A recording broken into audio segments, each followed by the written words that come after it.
Alors, quand je suis arrivé là la première fois en 2013, donc il y a plus de 10 ans,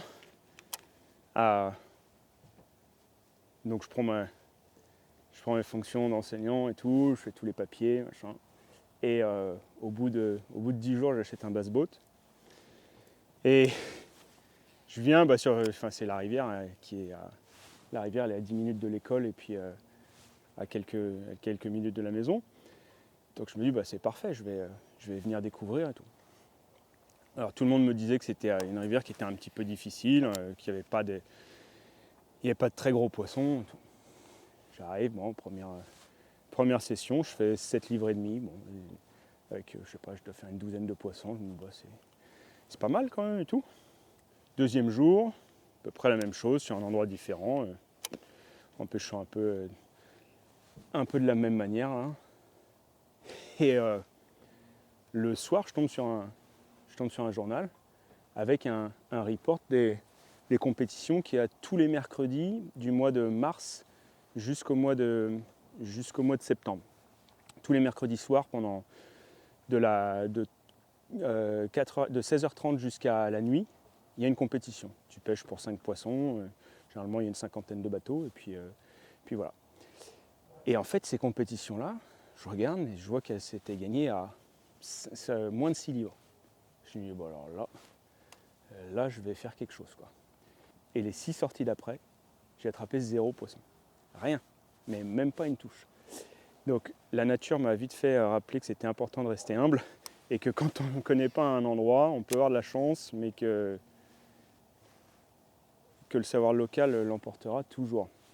Donc ouais, cette rivière, elle est compliquée pour plusieurs raisons. C'est que d'une, on est à 30 minutes du golfe du Mexique, donc ça subit l'influence des marées. Il y a toujours une fluctuation de niveau et toujours une densité d'eau salée qui fluctue également. Donc ça, c'est pas facile. Ah non, décroché. Donc ça, c'est pas facile.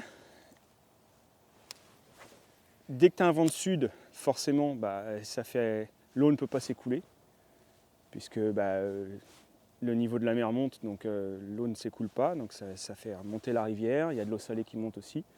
Les poissons agissent vraiment bizarrement.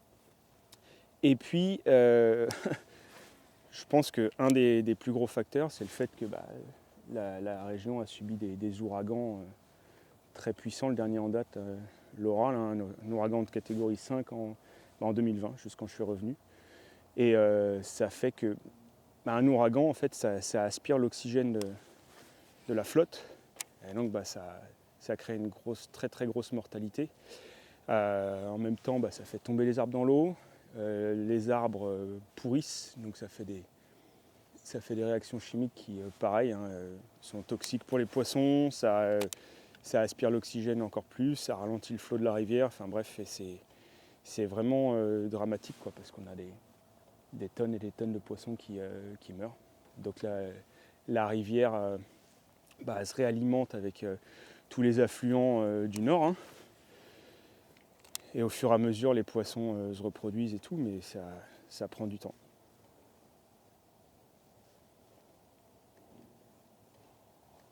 Bon. On va pêcher la berge jusqu'à la pointe au bout là-bas. Puis après, on ira pêcher d'autres spots plus au sud.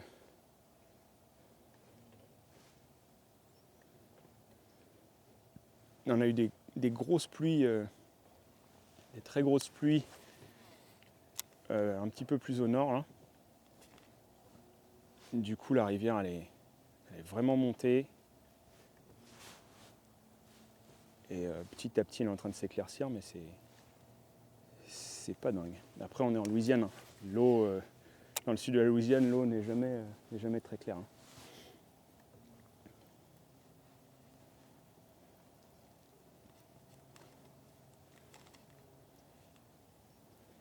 Voilà, donc j'essaye de lécher la cassure et puis toutes les racines de cyprès là. En fait, je ne sais pas si vous voyez, Mais en gros, en fait, un cyprès, ça a tout ce qu'on appelle les cypress knees. Donc c'est des racines verticales comme ça, qui sont très loin qui peuvent être très très loin de l'arbre. Bon, un peu comme un arbre plus traditionnel, on va dire, avec des racines un système de racines qui va très loin. Et les poissons, du coup, ils peuvent se poster vraiment des fois à 5-6 mètres de l'arbre, parce qu'il y a tout ce réseau de racines qui sont à la verticale, là. C'est vraiment chouette. Il faut savoir que, donc pour rebondir un petit peu sur ce que je disais tout à l'heure, ici, donc pour vous donner l'idée, cette année, les compétitions elles se sont gagnées entre 5 livres 8 5 livres 5 et 9 livres 8. Donc 9 livres 8, c'est une très très belle pesée pour ici, c'est une moyenne de quasiment 2 livres par poisson, donc un poisson qui fait 900 grammes. Ça paraît ridicule, mais je vous assure que c'est vraiment pas simple d'attraper des poissons de cette taille-là. Il y a des poissons de 3, 4, 5 livres, des fois 6, mais ils sont rares. Cette année, j'ai gagné une compétition. Le plus gros poisson que j'avais fait ce jour-là, j'avais eu le Big Fish, il était à quasiment 4 livres. 3 livres 8, 3 livres 80. Et c'était vraiment extra de pouvoir capturer ça lors du tournoi. De toute façon, c'est ce qui m'a fait gagner. J'avais quand même quelques beaux poissons à côté, mais ouais, j'étais content de l'attraper. Donc on verra. Peut-être qu'aujourd'hui, on aura la chance d'en croiser un, mais c'est pas souvent. Le but, c'est d'attraper 5 corrects. Allez, j'aimerais bien faire au moins, allez, autour de 7 livres. Plus ou moins 7 livres, ce serait beau. Voilà. Encore une fois. Donc voilà, au crankbait, il faut bien savoir que s'accrocher, ça fait partie du game. C'est pas une histoire de si tu vas t'accrocher, c'est une histoire de quand. Bon, là j'ai un ratio de 6-3 et délibérément j'ai un peu enlevé de ligne là, de ma bobine. Comme ça en fait je suis sûr que je vais pas mouliner trop vite. Je réduis en fait le ratio de mon moulinet. Comme l'eau, je vous dis, les 2 derniers jours là, elle a été en dessous de 6 degrés et puis aujourd'hui il fait encore plus froid. Donc ça me permet vraiment de ralentir la progression de mon leurre. Parce que même si on s'efforce à pêcher lentement et à ralentir en fait notre vitesse de récupération, c'est pas possible de le faire sur toute une journée. Forcément, on n'est pas concentré pendant 8, 10, 12 heures de cette manière-là. Donc là, en fait, ça me permet, je sais pas, c'est un ratio de 6-3. Je suis certainement passé en dessous de 6 en faisant ça. Quand on pêche une rivière comme ça, ça sert à rien de... Bon alors, là, effectivement, si l'eau est très claire, c'est un peu différent, mais encore une fois, je l'ai déjà dit dans différentes vidéos, différents articles, un poisson, si on fait ce qu'il faut, on peut l'approcher de très près. Si on ne fait pas n'importe quoi au moteur électrique et que notre moteur électrique est relativement silencieux, on peut l'approcher à 5-6 mètres, il n'y a pas de problème. Et du coup, ici, ça me permet vraiment d'être précis sur certains angles et de ne pas faire des lancers inconsidérés qui ne vont pas être efficaces, et surtout des lancers où je vais m'accrocher. Là, en fait, je choisis mes angles, j'essaie d'être précis. Ça me permet vraiment de passer là où je le souhaite. Voilà, ça c'était mon spécial.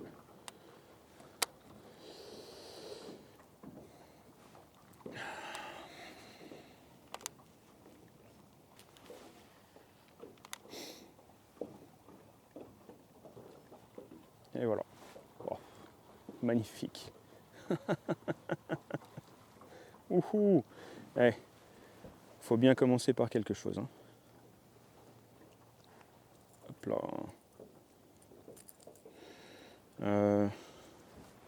Comment ça se passe ? Là, il y a un peu de jalousie, je sens là, non? Allez, pouf.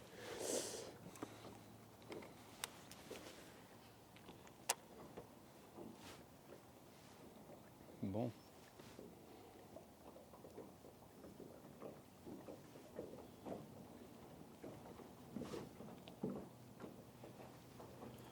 Bon.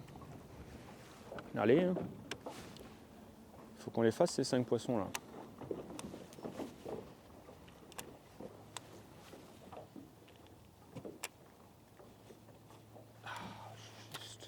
Ça c'est toujours pareil. C'est de lancer un million de dollars. Tu sais que potentiellement c'est un lancer qui peut rapporter un poisson. Et pour moins d'un centimètre, eh ben, tu t'accroches.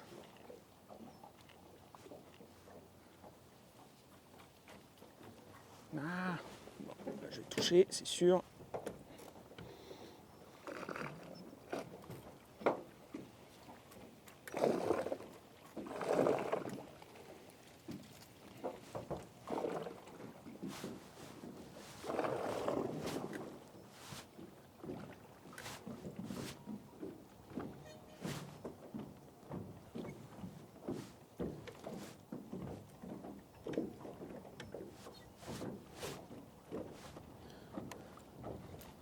Pas sûr qu'ils aiment bien le vent aujourd'hui là. Allez, mais c'est pas possible. J'avais bien dit que c'était mon spécial.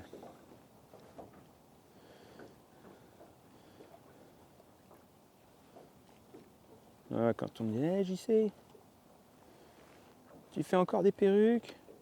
Ça t'arrive encore? Ouais, JC, tu t'accroches encore? Absolument, à chaque fois.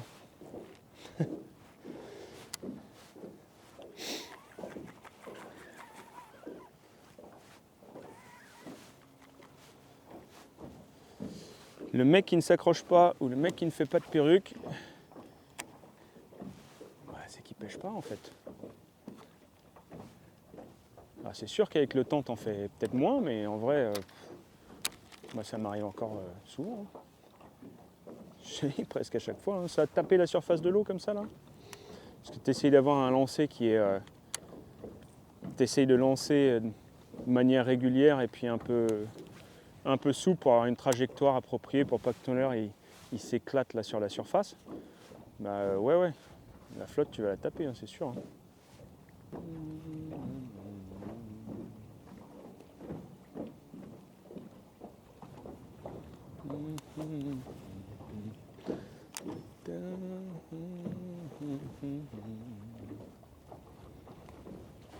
Et voilà.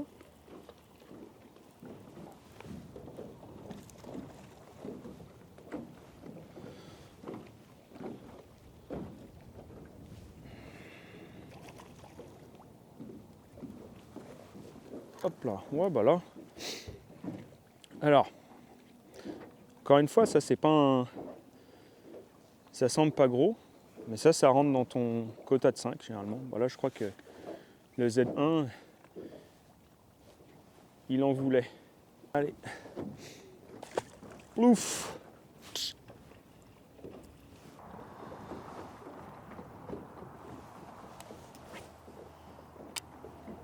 Bon, il y a souvent des poissons sur celle-ci.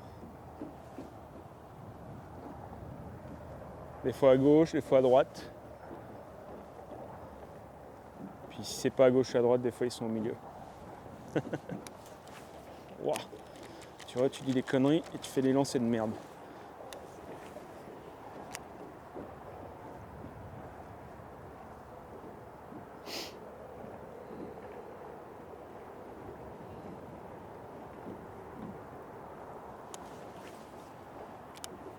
Ok.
Et voilà. Gros poisson. Gros poisson. Dingue. Qu'est-ce que j'avais dit? Ça fait 7 ou 8 lancers que je fais. Yep. Gros poisson pour ici. Mais ouais, une livre 3/4. Une livre 3/4.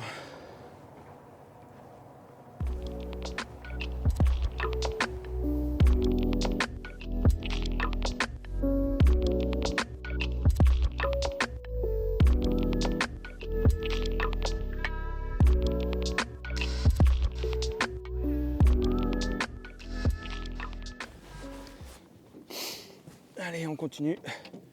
Même joueur.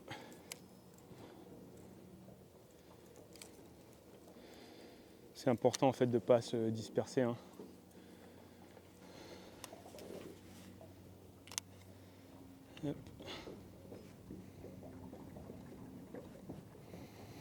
Alors là, c'est l'endroit le plus boisé dans le fond. C'est l'endroit le plus boisé de toute la rivière presque. Il s'accroche sans arrêt. Le bateau reste planté aussi. Bon. Mais des fois, il y a des gros poissons.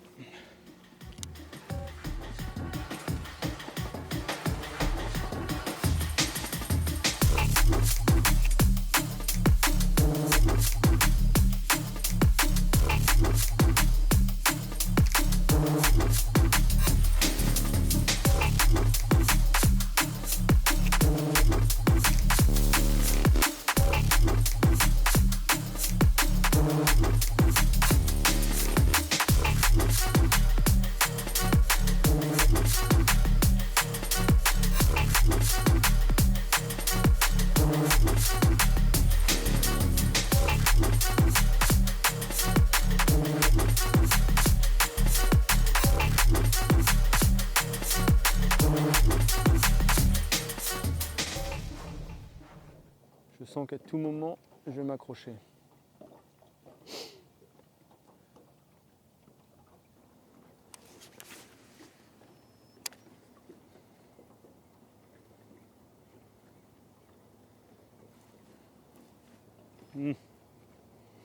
Bizarre.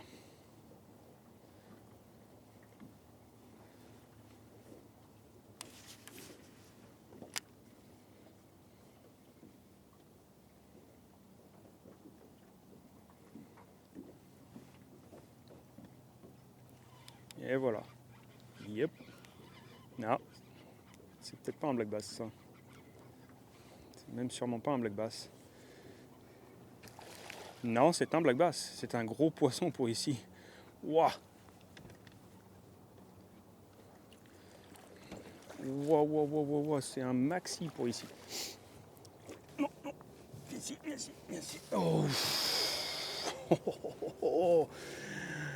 Yes. Wow. Pour ici, maxi. Enfin, ça te gagne le big fish quasiment à chaque fois sans problème. Oh là là, comme il est épais pour ici. Dingue. La capture. Putain, je l'ai pas bien saisi là. C'était un peu une galère. Mais magnifique. Et il est froid. Pouf. Magnifique.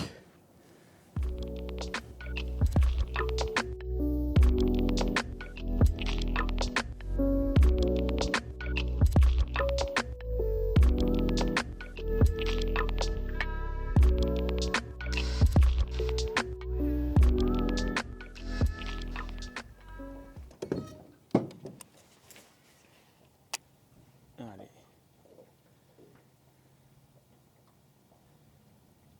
Doucement.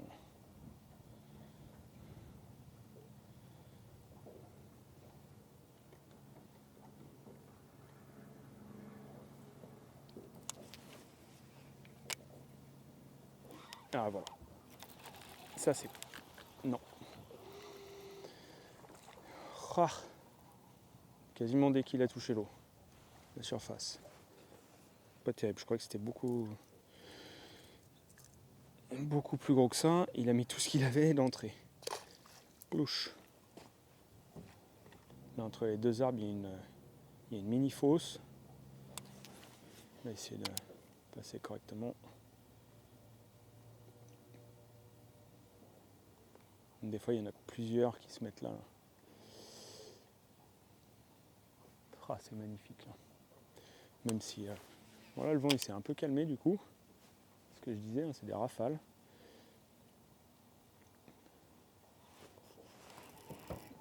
Voilà. Juste en sortant de cette fameuse fosse là. Ah, il revenait vers le bateau. Il a la patate. Ah, c'est parce qu'il est pris par le sommet de la tête.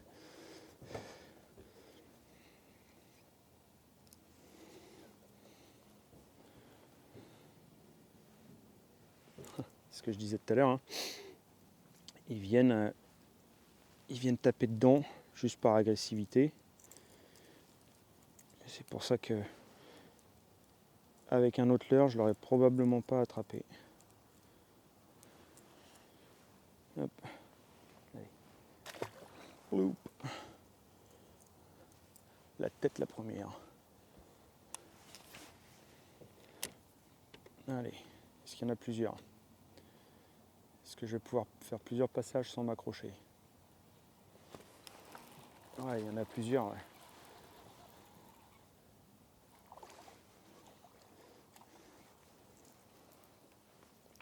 C'est que les poissons maillés là. Hein. Là on est à 5. Hein. C'est petit mais c'est poissons qui comptent.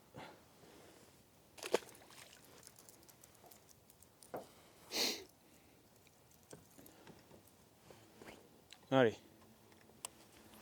Un autre sans s'accrocher. Je suis pas parfait là. Wow. Bon lui, il est pas venu pour rien celui-là. Oh la touche de fou quoi. Il est parti avec. Et encore une fois, hein, c'est ce que je disais. Hein, il était pris sous. Alors il s'est peut-être repiqué, mais il était pris sous la gorge là. On voit d'ailleurs ici là. C'est vraiment des attaques. C'est un beau poisson. Hein. Pour ici en tout cas.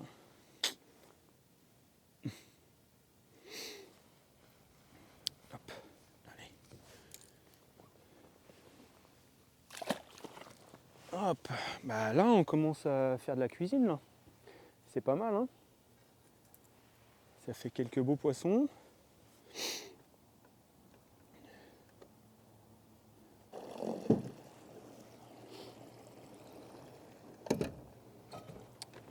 On va aller sur la souche là-bas.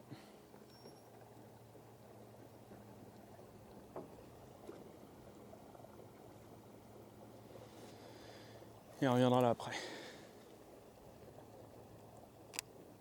Ça c'est les spots que tu fais plusieurs fois dans la journée parce que il y a un mouvement d'eau la marée descend, ensuite c'est très très bizarre. C'est pas du tout comme nos marées dans l'Atlantique. Ici la marée elle va. J'y comprends toujours rien. C'est-à-dire qu'elle va descendre pendant 1h30, ensuite elle remonte pendant 2 heures, après tu sais pas pourquoi ça redescend pendant 3.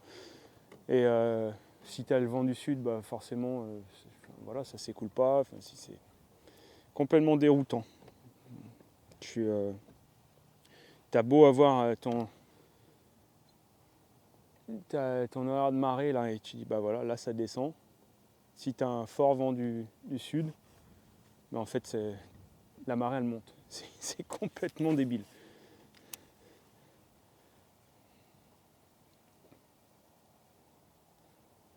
Puis ouais, c'est le timing qui est hyper difficile à comprendre.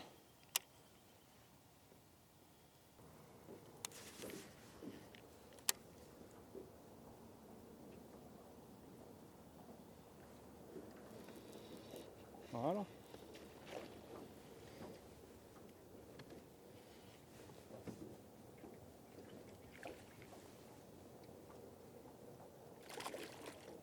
Crochet sur le côté. Encore un beau poisson pour ici. Tu vois?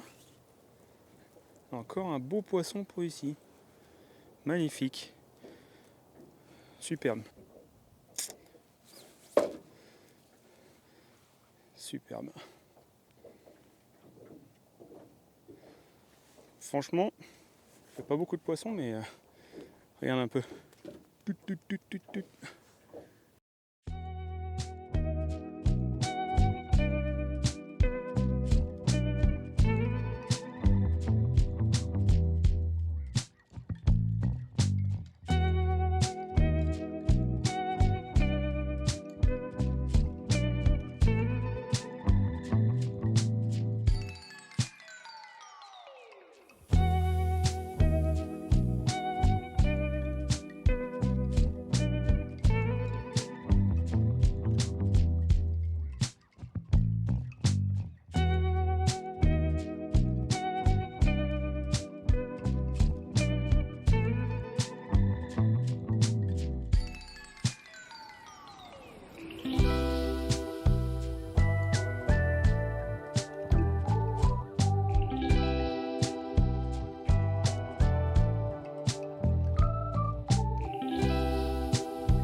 Donc là, on est remonté au nord. L'eau est souvent un peu plus teintée. Il y a moins de poissons, mais si on veut faire un gros, c'est par ici, quoi.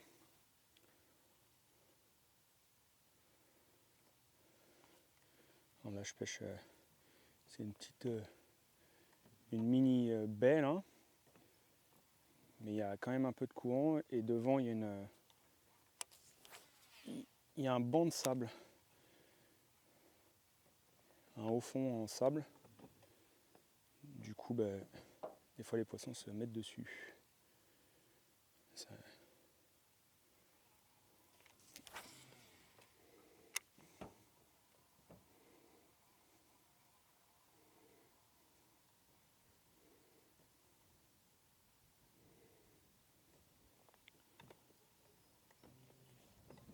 Oh, ça c'est un gros ça. Gros poisson. Yo. Si c'est un black bass, c'est maxi. Si c'est un black bass, c'est maxi. Allez, s'il te plaît. Soit un black bass. Oh oui. Wow. Non mais là, vous vous rendez pas compte en fait. Ça c'est un 10 livres sur Toledo Bend en fait. Hein. Waouh, waouh, waouh, waouh, waouh. Oh. Yep. Allez.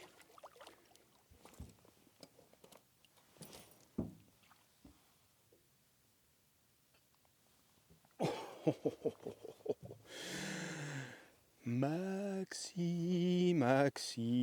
Oh ouais, c'est un poisson qui fait 4 livres. Yash. superbe. Quoi.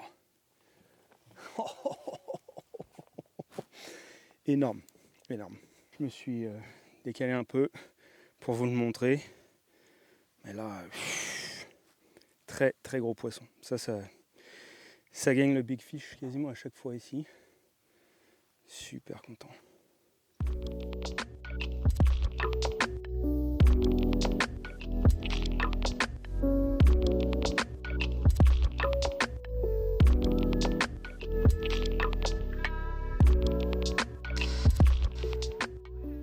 Je pense qu'on est tous d'accord sur le fait qu'il n'y ait pas de bonne ou de mauvaise manière d'attraper un poisson. L'essentiel, c'est de se faire plaisir.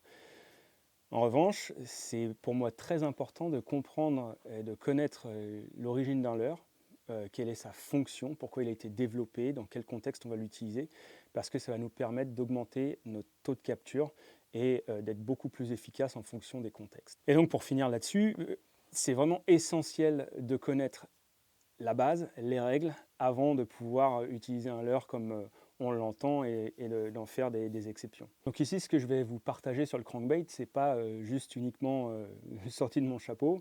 Bon, maintenant, ça fait un peu plus de 10 ans que je suis en Louisiane et j'ai couplé mon expérience avec tout ce que les différents pros, les bons régionaux ou les locaux ont pu m'enseigner au fil des années. Et je vous assure qu'il y a une vraie différence. En fait, c'est une conceptualisation de ce leurre-là qui est complètement différente de ce que nous, on peut voir en France et en Europe. Et c'est important de connaître cette base-là pour pouvoir ensuite l'appliquer à, par exemple, nos persidés en France ou ailleurs. Moi, je ne vais pas revenir sur les différents attributs d'un crankbait. Ici, je tiens le Z1 de Megabass, puisque c'est avec ça que j'ai pêché quasiment le 100% du temps aujourd'hui. Donc, un crankbait, ça a été créé pour battre un maximum de terrain, tout en ayant la capacité de rentrer en contact avec les obstacles grâce à sa bavette, qui va être plus ou moins longue en fonction des modèles, plus ou moins large, plus ou moins abrupte, plus ou moins étroite. Voilà. Je ne vais pas rentrer là-dedans, ce sera le sujet d'une autre vidéo probablement dans les mois à venir. Mais c'est important de comprendre ça, c'est que lorsqu'on utilise un crankbait, l'idée c'est de faire réagir un poisson qui ne veut pas spécialement mordre. On a toujours cette idée que quand on se rend à la pêche, quand on se rend sur l'eau, on va faire manger les poissons. La fenêtre d'alimentation des poissons, elle est souvent très courte, surtout en hiver où ils se déplacent beaucoup moins, ils sont moins agressifs. Et le crankbait, ça va nous permettre de faire réagir des poissons qui n'auraient pas mordu avec d'autres leurres. Ça, c'est un concept qui est assez compliqué à entrevoir au départ, mais après une longue utilisation du crankbait, on se rend compte à quel point c'est efficace par rapport à d'autres leurres. Donc, très simple d'utilisation à la base, on le lance, on le ramène, on le mouline. L'idée, c'est vraiment de casser cette nage monotone et linéaire en rentrant en contact avec les obstacles, en allant chercher le poisson là où il est posté. Donc, que ce soit des bois, que ce soit des structures comme des structures faites par la main de l'homme, ou des cailloux, ou alors sur le fond. Alors aujourd'hui, c'était flagrant. À chaque fois que je rentrais en contact avec l'obstacle, pouf, je sentais l'obstacle, et juste dès que le leurre se libérait, pouvait se retourner, eh bien, c'est là que le poisson attaquait. En fait, c'est toujours ce mouvement erratique et incontrôlé avec une direction qui est très... un changement de direction qui est très brutal, qui va générer cette touche qui va faire que le poisson il va aspirer ton leurre ou venir se taper dessus. Et du coup, puisque c'est un leurre qui est compact avec des triples, il va s'y accrocher. Alors, j'entends déjà...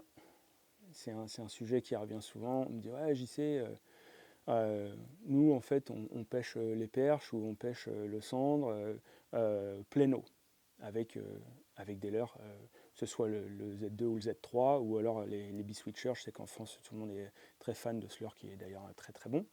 Tu vois, on pêche les poissons suspendus. Alors c'est une manière de faire, mais c'est une exception. Et moi, pêcher des poissons plein eau, les premières leurres auxquelles je pense, je vais plutôt favoriser toute la série des jerkbait suspending que l'on a chez Ultimate Fishing, par exemple le Vision Plus 1, le Plus 2, le Plus 3, parce que ça m'offre beaucoup plus de possibilités. Un crankbait, quand je l'arrête, il remonte. Et d'un seul coup, en en une seconde ou deux, je ne suis plus du tout dans la zone de tenue des poissons. Alors qu'avec un jerkbait suspending de type vision 110 plus 1, plus 2 ou plus 3, eh bien, je peux atteindre les profondeurs où se suspendent les poissons et mon leurre reste à la même hauteur. Il a une balance neutre, il est suspending. Du coup, je suis beaucoup plus efficace sur la totalité de mon lancer. Deuxième chose, pourquoi en fait je n'aime pas pêcher avec un crankbait plein eau, et d'ailleurs personne ne fait ça ici, hein. On le voit bien maintenant depuis quelques années, notamment avec l'explosion des sondes live, il n'y a pas un pro qui va utiliser un crankbait pour pêcher les poissons suspendus.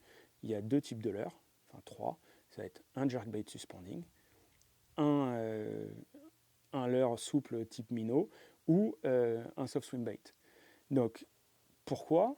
Parce que ça me permet de rester longtemps à la même hauteur, là où se tiennent les poissons, parce que ça propose un profil qui est plus naturel qu'un crankbait, et surtout, en fait, notamment sur les soft swim bait ou sur les minnows soft, je suis avec un hameçon simple. Un crankbait, on le voit tout le temps, enfin, c'est un leurre avec lequel on décroche énormément. Je préfère, si je suis pléno, utiliser un hameçon simple qui va me permettre de sécuriser mon poisson. Et s'il mord un petit peu moins, c'est là que je vais moins bien, c'est là que je vais utiliser un jerkbait pour pouvoir déclencher les touches et quand ils vont venir toucher le leurre, de la même manière qu'avec un crankbait, eh bien, je vais pouvoir l'accrocher. Voilà, ça c'était une parenthèse un petit peu longue, mais c'est important de savoir, encore une fois, à quel moment utiliser quel leurre pour être le plus efficace possible. Donc, je pense que maintenant vous avez compris à peu près l'idée, hein, c'est vraiment de déclencher les poissons qui n'avaient pas envie de mordre. Alors, concernant le matériel, moi j'utilise des Orochi. Ici, j'ai une flat side spéciale, donc c'est une canne vraiment qui est développée pour pêcher au crankbait avec un sion qui va être très souple. Donc la première chose qui vient en tête des pêcheurs, c'est la notion de confort. J'utilise une canne plus souple, en fibre ou en composite, avec une action régulière, donc parabolique ou semi-parabolique, parce que ça va me permettre de gommer la vibration et donc je ne vais pas avoir cet effet marteau-piqueur dans le bras. Et tout. Bon. Ça, en réalité, même si ça aide, c'est vraiment pas la raison première. La première chose, c'est le fait que mon leurre se déplace à une vitesse constante avec des triples. Je veux que mon poisson puisse aspirer mon leurre ou au moins vienne s'y piquer et que ma canne se charge légèrement au moment de la touche, qu'il y ait un délai qui va me permettre vraiment de comprimer ma canne et d'assurer que le poisson se soit bien piqué. Ensuite, lors du combat, je vais amortir tous les coups de tête. Hein. Là, on l'a bien vu avec le gros poisson tout à l'heure. Ça m'a permis vraiment de le sécuriser. Et enfin, il y a quelque chose qui est vraiment primordial. Je pense que je l'ai déjà évoqué dans certaines vidéos. C'est le fait que, comme ma canne soit souple, ça va permettre à mon leurre de rentrer dans les obstacles. Ma canne va se charger légèrement, mais toujours avec un temps de délai. Et du coup, ça permet à mon leurre de sauter et d'éviter l'obstacle. Ça va éviter au leurre de se planter. Parce que si j'ai une canne qui est trop rapide, avec vraiment un carbone au module, où j'ai un retour d'énergie qui est très très rapide, eh bien mon leurre va constamment être tiré à chaque fois que je rentre dans les obstacles et il va se planter davantage. Déjà que lorsqu'on pêche au crankbait, on s'accroche énormément puisqu'on va chercher les poissons là où ils sont le plus censés être concentrés, hein, dans les milieux un peu inextricables et puis toutes ces structures. Si en plus on pêche avec une canne qui est vraiment trop rapide, là c'est l'enfer. Même chose en termes de ligne, en corps de ligne, en ligne puisque je n'utilise pas de bas de ligne, le fluorocarbone. Pourquoi? Parce que d'une, ça va me permettre d'éviter que ma ligne soit trop abîmée, hein, puisque ça craint moins l'abrasion que la tresse ou le monofilament.